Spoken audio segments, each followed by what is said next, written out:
গরিবের যে কেউ নেই এটা ভেবো না কখনো কভু। সারা বাংলায় আছে জনগণ, তারাই গরিবের প্রভু।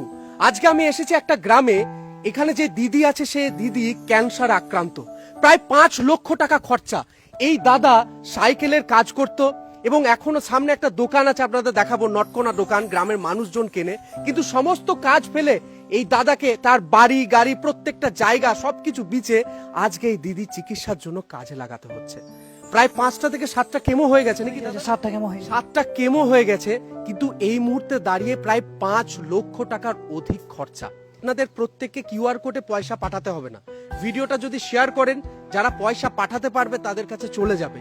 আর এই ভিডিওটা যদি কমেন্ট করেন, দিদির পাশে থাকেন, যে দিদি যেন সুস্থ হোক, তারা প্রত্যেকে কমেন্ট করুন, ভালো চিন্তা করুন। কারণ এই দিদির পাশে যদি আজকে না দাঁড়ায়, তাহলে বাংলায় যে এত এত জনগণ আছে, বাংলায় যে এত এত রাজনেতা আছে, একটা প্রভাবশালী ব্যক্তি ব্যবসায়ী আছে, তারা যদি আজকে পাশে না দাঁড়ায় একটা গরিবের পাশে, তাহলে আমরা কি মানুষ হলাম? আমরা মানুষ আর নয়, পশু হয়ে যাব, রাস্তার কুকুর কিংবা ছাগলের মতন হয়ে যাব।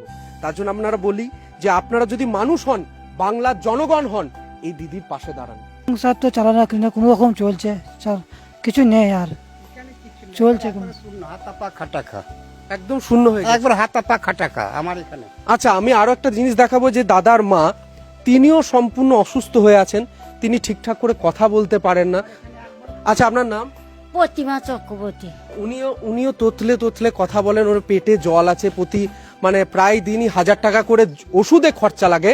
তো এখানে ছোট বাচ্চা আছে। আচ্ছা, কতজন বাচ্চা টাচ্চা আছে তোমার? তুমি এসো। একটাই মেয়ে আছে।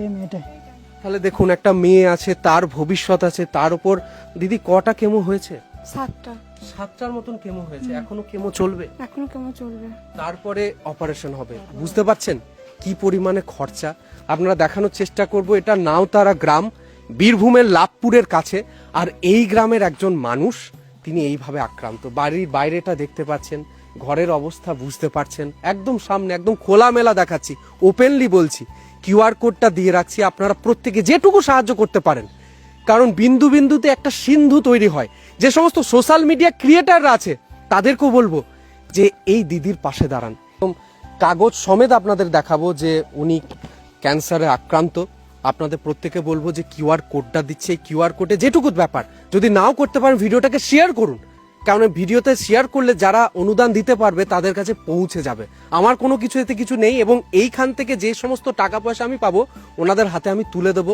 এবং আজকেও আপনাদেরকে বলছি, যে সমস্ত টাকা পয়সা আপনারা দেবেন, সে সমস্ত টাকা পয়সা ওনার হাতে যাবে এবং উনি সে টাকাটা এই চিকিৎসার কাজে লাগাবেন। কি শিলিগুড়ি, বোলপুর, লাভপুর এবং কি মালদা, বিভিন্ন জায়গা থেকে যে সমস্ত মানুষরা এই ভিডিওটা দেখছেন, আপনাদেরকে বলবো ভিডিওটা শেয়ার করুন। আর যদি পারেন কিউআর কোডে আপনারা অনুদান দিন। কারণ আপনার অনুদানে একটা ফ্যামিলির কিন্তু একটা বড় চিকিৎসা হতে পারে, আর সেটা কিন্তু শুধুমাত্র আপনাদের দ্বারাই সম্ভব। আমাদের লাভপুরে যিনি বিধায়ক আছেন, মাননীয় অভিজিৎ সিনহা মহাশয়, ওনার কাছেও আমি বলবো যে আপনি এই পরিবারের জন্য দেখুন। আপনার কাছে হয়তো সূচনা যায়নি, তার জন্য আপনি বলবো যে আপনি এখানে আসুন এবং এই পরিবারের পাশে দাঁড়ান। এবং প্রত্যেকটা রাজনেতা, ব্যবসায়ী থেকে শুরু করে প্রভাবশালী ব্যক্তি, আপনাদেরকে বলছি, যদি একটু অনুদান আপনাদের দিতে পারেন না, তাহলে একটা ফ্যামিলি বেঁচে যায়। আর সেইটুকু চেষ্টা আপনারা করুন। আচ্ছা দাদা, আমি একটা কথা বলবো, যে এরপরে কলকাতায় থাকা এবং বাকি কোথায় চিকিৎসা করাচ্ছ? রেন্টে করে মুকুন্দপুরে। ওখান থেকে মানে থাকা ভাড়া করতে হয়? ভাড়া 1000 টাকা নেয় প্রতিদিন, পার ডে ভাড়া। আচ্ছা, তার বাকি সব খরচা, এখন যে প্রায় 5 লক্ষ টাকা খরচা, এটা কিভাবে জোগাড় করছো, নাকি সাহায্যের উপরই? সাহায্য যে যা পাচ্ছে সাহায্য করে এখনো পর্যন্ত দেখাইছি, তাছাড়া আর কিছু নেই। আমার জমি জায়গা, ঘর বাড়ি কিছুই নেই। আপনারা যদি সাহায্য না করেন, তাহলে এই দিদি এইভাবেই পড়ে থাকবে।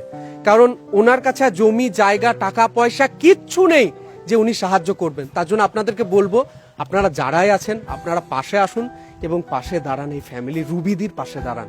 আমি এটুকু বিশ্বাস করি, আমাদের যতজন আমরা ফলোয়ার্স আছেন এবং বাকি যে সমস্ত ভক্তরা আছেন, আমি অবশ্যই জানি আপনারা সাহায্য করবেন। তাই দেখা হবে নতুন কোন এপিসোড, নতুন কোনো সফরে।